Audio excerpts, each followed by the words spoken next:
Assalamualaikum dan selamat sejahtera.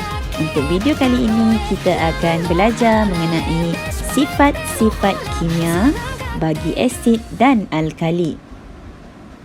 Untuk video ini, apa yang kita nak capai ialah murid dapat merumuskan sifat kimia alkali bagi tindak balas antara alkali dan asid, alkali dan ion logam, alkali dan garam amonium. Jom kita mula. Untuk tindak balas yang pertama iaitu antara alkali dengan asid.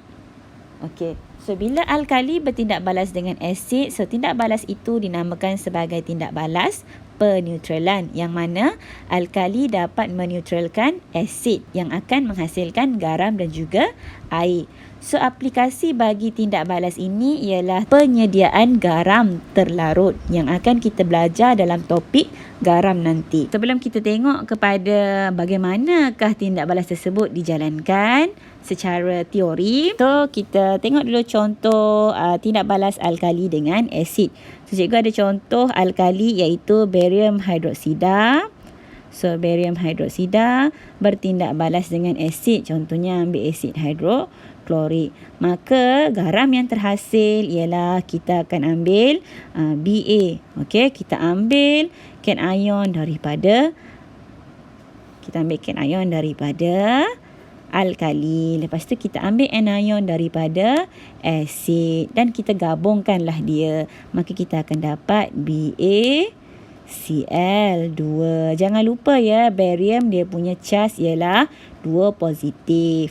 Okey, sebab tu kita dapat BaCl2 dan air. So kita gabung je lah yang ini, H dengan OH tu. Maka dapatlah air H2O.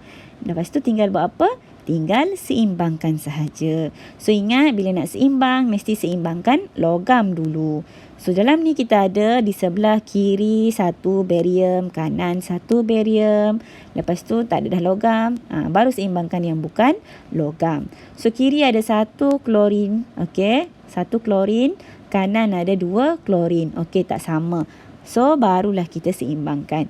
So letaklah depan tu 2 klorin, 2 klorin. Baru kita tengok yang balance iaitu hidrogen dan juga oksigen.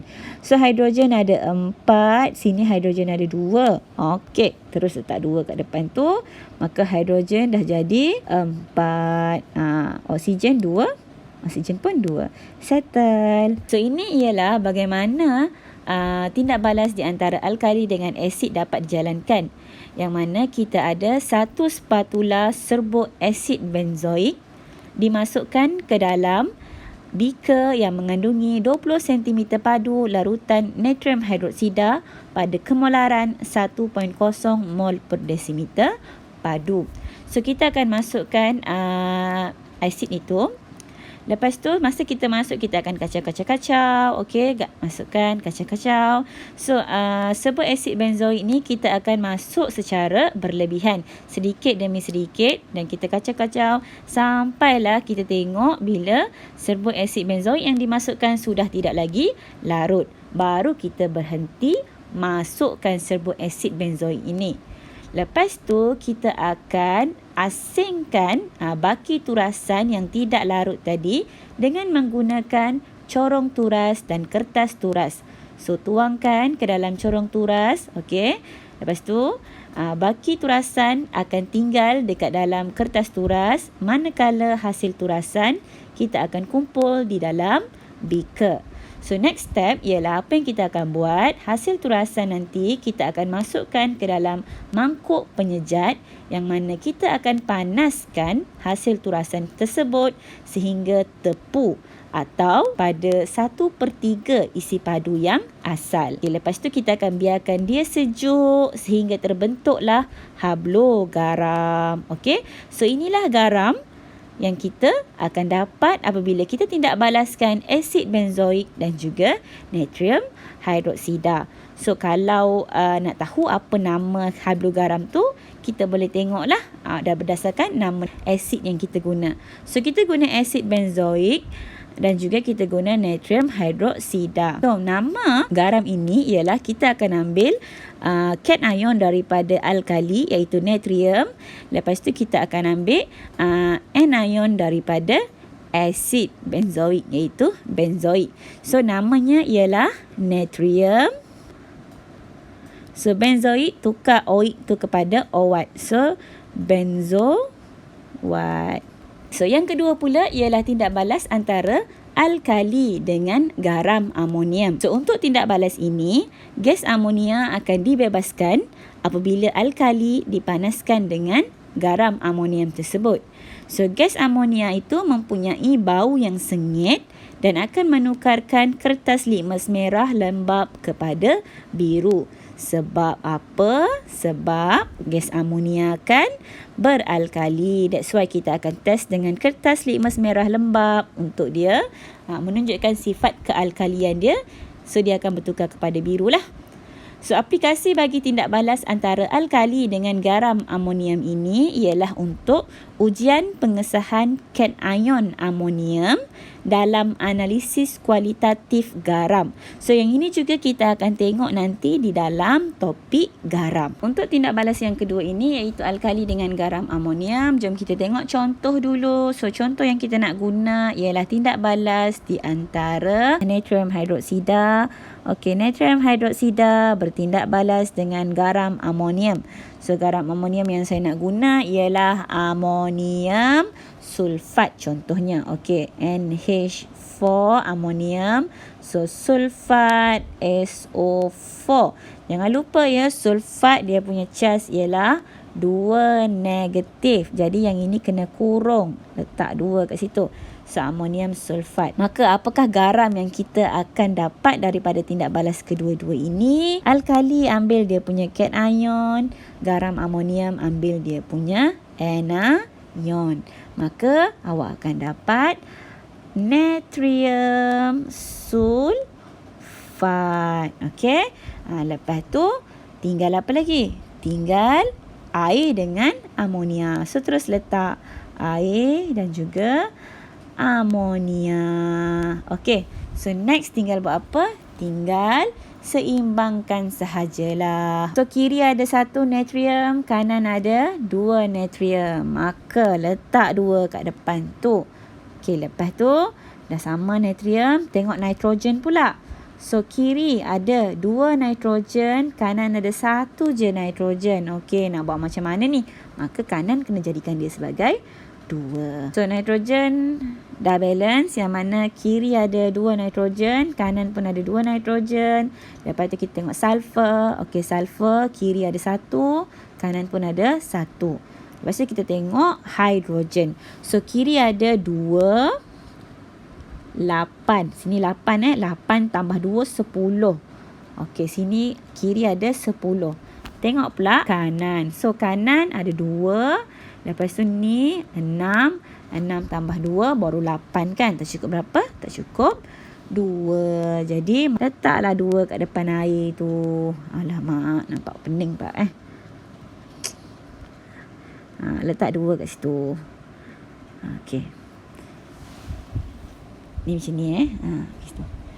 Alright, so lepas tu baru kita kira balik. Okey, sini tadi hidrogen ada 10. So kanan 4, 6. Okey, cukup 10.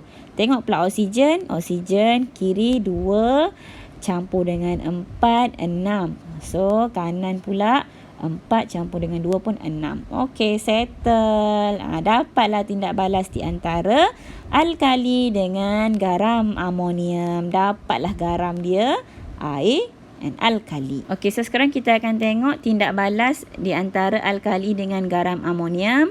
So kita ada tabung didih. Okey, kita masukkan dalam tabung didih sebab apa? Sebab kita nak panaskan. Alright, so kalau kita nak panaskan, kita kena guna tabung didih lah. Kalau kita tak melibatkan pemanasan, maka kita boleh guna tabung uji. Sebab kita nak menguji. Okey, so dalam tabung didih itu, masukkan larutan natrium hidroksida pada kemularan 1.0 mol per desimeter padu.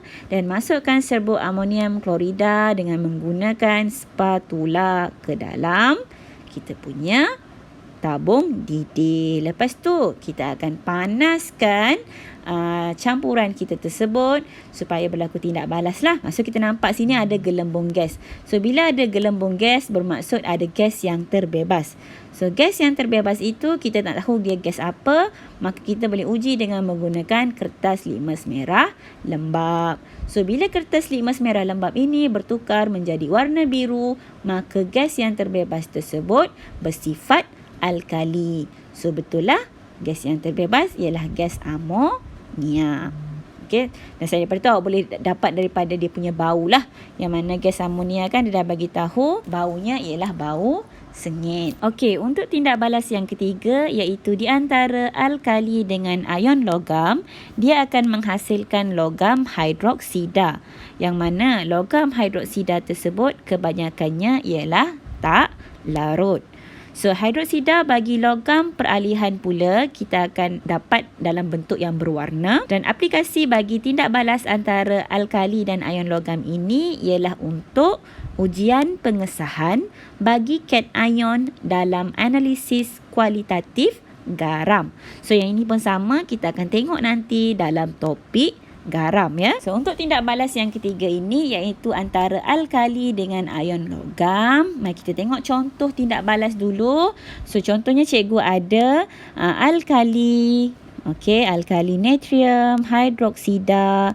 Lepas tu nak tindak balaskan dengan contohnya ion logam ialah magnesium. Okey, ion jadi jangan lupa letak dia punya charge. So ion magnesium charge-nya 2 positif. Maka apa yang kita akan dapat ialah mesti dapat logam hidroksida. So tukar sahajalah natrium tu dengan magnesium. Okey, ni gabung dua tu. Okey, dan dapatlah MgOH2.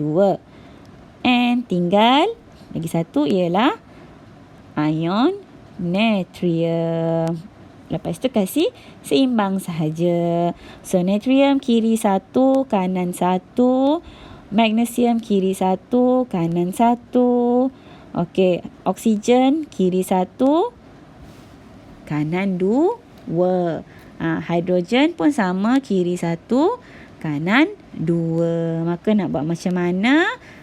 So kita pun kena letaklah 2 di sini sebab nak bagi sama dengan sebelah kanan dia yang mana oksigen 2. So sini kena jadi 2 juga.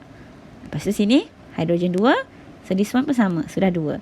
Cuma sekarang natrium sudah jadi tak seimbang balik kan. Natrium sebelah kiri 2, natrium sebelah kanan ni kan 1. Okey, so kita letaklah balik 2 dekat situ. Maka seimbang sudahlah kita punya tindak balas. So untuk yang ini dia punya warna ialah mendakan putih. Sebab apa? Sebab logam dia bukan logam peralihan kan, logam kumpulan 2. So yang itu selalunya dia berwarna putih. So ini ialah dia punya gambar rajah. So kita ada tabung uji. So dalam tabung uji ini kita masukkan larutan kuprum 2 sulfat. Lepas tu kita akan masukkan beberapa titis larutan natrium hidroksida yang pada kemolaran 1.0 mol per desimeter padu. So nanti kita akan nampak mendakan yang berwarna biru. So ini kita nampak ada color ya, mendakan berwarna biru. Sebab apa? Sebab logam yang kita gunakan ialah logam kuprum, iaitu yang datang daripada logam peralihan. So yang ini ialah rumusan bagi sifat kimia alkali. Yang pertama, kita ada alkali bertindak balas dengan asid menghasilkan garam dan air. So contohnya saya ada kalium hidroksida. So 2 mol kalium hidroksida akan bertindak balas dengan 1 mol asid sulfurik dan akan menghasilkan 1 mol kalium sulfat garam tu dan juga 2 mol air. So yang kedua pula kita ada tindak balas di antara alkali dan juga garam amonium. Okey, dan yang mana akan menghasilkan garam, air dan juga gas amonia. So tindak balasnya contoh kita ada alkali kalium hidroksida. 1 mol kalium hidroksida bertindak balas dengan garam amonium kita iaitu amonium klorida menghasilkan 1 mol kalium klorida. So kalium klorida ni ialah garam Lepas tu ada air dan juga gas amonia. So yang dua ni fix. Cuma formula untuk garam sahaja yang akan berubah bergantung kepada apakah alkali yang kita gunakan. Okey, alkali dan juga garam amonium tu lah. So kalau awak tengok dekat sini, untuk alkali kita akan ambil dia punya cation K. Lepas tu kalau amonium klorida kita akan ambil dia punya anion Cl tu. So gabungkanlah K dengan Cl, maka akan dapatlah KCl. Sama juga dengan yang atas ni, alkali ambil dia punya cation, asid ambil dia punya anion dan gabungkan dia dapatlah kalium sulfat. Dan yang ketiga, kita ada tindak balas di antara alkali dengan ion logam. So yang ini akan menghasilkan hidroksida logam tak terlarutkan dan juga cation daripada alkali. Contoh natrium hidroksida, okey, alkalinya. So 2 mol natrium hidroksida bertindak balas dengan 1 mol ion logam menghasilkan magnesium hidroksida dan juga 2 mol natrium hidroksida. So yang ini dia akan take over lah. Okey, dia akan take over dia punya logam. So sini akan ganti. Okey, so magnesium akan bertindak balas dengan hidroksida. So dapatlah magnesium hidroksida. Jadi tinggal yang cation daripada alkali tu akan jadi cation lah. Dia pula yang akan berada dalam bentuk ion. So itu sahaja untuk video kita kali ini. So cikgu tinggalkan dengan ujikan diri 6.4. Berjawab. Bye. Assalamualaikum.